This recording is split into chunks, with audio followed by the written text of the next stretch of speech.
ഇത് ഒരു അടിമയുടെ കഥയാണ്. ഇന്ത്യയിലെ ഏറ്റവും പവർഫുൾ മാനായി മാറിയ ഒരു ആഫ്രിക്കൻ അടിമയുടെ കഥ. അയാളുടെ ആദ്യത്തെ പേര് ചാപ്പു എന്നായിരുന്നു. 1548 എത്യോപ്യയിൽ ജനിച്ച ചാപ്പു ചെറുപ്പത്തിൽ തന്നെ അടിമയായി കച്ചവടം ചെയ്യപ്പെട്ടു. ആഫ്രിക്കയിലും യമനിലുമായി പല ആളുകളും കൈമാറി അവസാനം ബാഗ്ദാദിൽ കാസിം എന്ന ആളുടെ അടുക്കലെത്തുന്നു. കാസിം ചാപ്പുവിനെ മുസ്ലിമാക്കുകയും പല ഭാഷകളും ശാസ്ത്രങ്ങളും യുദ്ധമുറകളും പഠിപ്പിക്കുന്നു. പുതിയൊരു പേരും നൽകി, മാലിക് അംബാർ. 1570 കാസിം മാലിക്കിനെ ഇന്ത്യയിലേക്ക് വിൽക്കുന്നു. വാങ്ങിക്കുന്നത് ചെങ്കിസ് ഖാൻ എന്ന ഒരാളാണ്. അഹമ്മദാനഗർ സുൽത്താനേറ്റിലെ മന്ത്രിയായിരുന്നു ചെങ്കിസ് ഖാൻ. അടുത്ത 20 വർഷം മാലിക് അവിടെ നിന്ന് യുദ്ധത്തെക്കുറിച്ചും നയതന്ത്രവും രാഷ്ട്രീയവും എല്ലാം പഠിച്ചെടുക്കുന്നു. അങ്ങനെ ചെങ്കിസ് ഖാൻ മരിക്കുമ്പോൾ അദ്ദേഹത്തിൻ്റെ വിൽപത്രപ്രകാരം മാലിക് ഒരു സ്വതന്ത്ര മനുഷ്യനായി മാറുന്നു.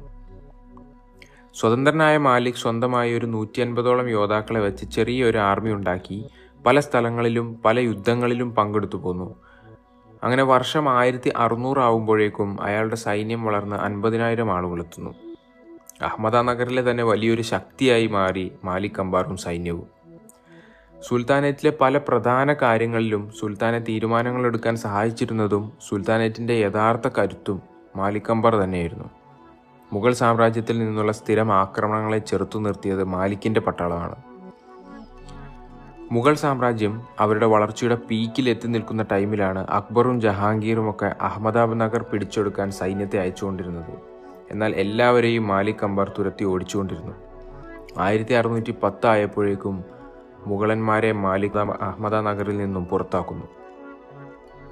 മാലിക്കിനോടുള്ള അതിയായ ദേഷ്യം കൊണ്ട് ജഹാംഗീർ ഒരു പെയിൻറ്റിങ് വരപ്പിച്ചിരുന്നു. ജഹാംഗീർ തന്നെ മാലിക്കിൻ്റെ അറുത്തെടുത്ത തലയിലേക്ക് അമ്പെയ്യുന്ന ഒരു ചിത്രം. 1620 78-ാം വയസ്സിൽ മാലിക് അംബാർ മരിക്കുന്നതുവരെ ഒരു ശത്രുവിനും മാലിക്കിനെയും സൈന്യത്തെയും തോൽപ്പിക്കാൻ കഴിഞ്ഞില്ല.